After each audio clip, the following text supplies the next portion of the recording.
अनंत व्रत महात्म्य में कार्तवीर्य के आविर्भाव का वृतांत।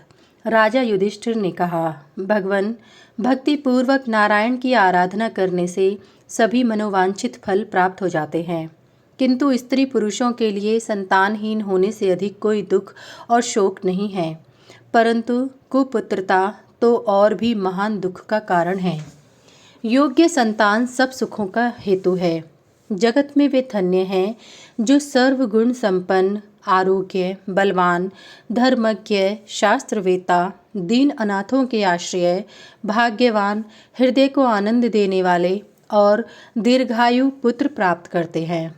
प्रभु, मैं ऐसा व्रत सुनना चाहता हूँ कि जिसके करने से ऐसे शुभ लक्षणों से युक्त पुत्र हों। भगवान श्री कृष्ण बोले, महाराज, इस संबंध में एक प्राचीन इतिहास प्रसिद्ध है वंश में माहिष्मती महेश्वर नगरी में कृतवीर्य नाम का एक महान राजा हुआ। उसकी 1000 रानियों में प्रधान तथा सभी शुभ लक्षणों से संपन्न शीलधना नाम की एक रानी थी। उसने एक दिन पुत्र प्राप्ति के लिए ब्रह्मवादिनी मैत्रेयी से पूछा। मैत्रेयी ने उसको श्रेष्ठ अनंत व्रत का उपदेश दिया और कहा, शीलधने, स्त्री या पुरुष जो कोई भी भगवान जनार्दन की आराधना करता है उसके सभी मनोरथ पूर्ण हो जाते हैं। मार्गशीर्ष मास में जिस दिन मृगशिरा नक्षत्र हो उस दिन स्नान कर गंध पुष्प धूप दीप आदि से अनंत भगवान के वाम चरण का पूजन करें और प्रार्थना कर एकाग्र चित्त हो बारंबार प्रणाम कर ब्राह्मण को दक्षिणा दे। रात्रि के समय तैल छार वर्जित भोजन करें। इसी विधि से पौष मास में पुष्य नक्षत्र में भगवान के बाईं कटी प्रदेश का पूजन करें। माघ मास में मघा नक्षत्र में भगवान की बाईं भुजा का पूजन करें। फाल्गुन में फाल्गुनी नक्षत्र में बाएं स्कंद का पूजन करें। इन 4 महीनों में गौमूत्र का प्राशन करें और सुवर्ण सहित तिल ब्राह्मण को दान दें। चैत्र में चित्रा नक्षत्र में भगवान के दाहिने कंधे का पूजन करें। वैशाख में विशाखा नक्षत्र में दाहिनी भुजा का पूजन करें।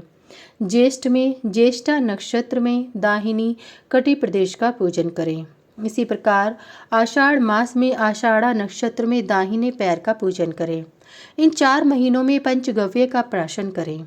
ब्राह्मण को सुवर्ण दान दें और रात्रि को भोजन करें। श्रावण मास में श्रवण नक्षत्र में भगवान विष्णु के दोनों चरणों का पूजन करें।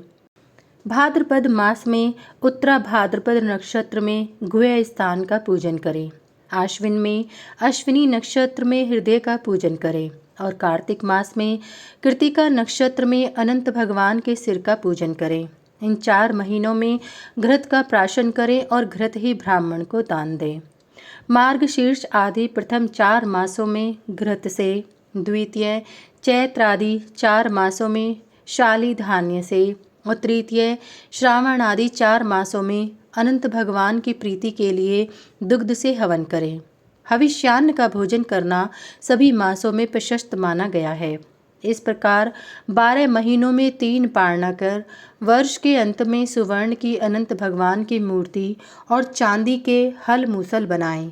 बाद में मूर्ति को ताम्र पीठ पर स्थापित कर दोनों ओर हल मूसल रखकर पुष्प धूप दीप नैवेद्य आदि उपचारों से पूजन करें। नक्षत्र देवता मास संवत्सर और नक्षत्रों के अधिपति चंद्रमा का भी विधि पूर्वक पूजन करें। अनंतर पुराण वेत्ता धर्मज्ञ शांत प्रिय ब्राह्मण का वस्त्र आभूषण आदि से पूजन कर यह सब सामग्री उसे अर्पण कर दें और अनंत प्रियताम यह वाक्य कहें। पीछे अन्य ब्राह्मणों को भी भोजन दक्षिणा आदि देकर संतुष्ट करें। इस विधि से जो इस अनंत व्रत को संपन्न करता है वह सभी अभीष्ट फलों को प्राप्त करता है। शीलधने, यदि तुम उत्तम पुत्र की इच्छा रखती हो तो विधि पूर्वक श्रद्धा से इस अनंत व्रत को करो। भगवान श्री कृष्ण ने कहा, महाराज, इस प्रकार मैत्रेयी से उपदेश प्राप्त कर शीलधना भक्ति पूर्वक व्रत करने लगी।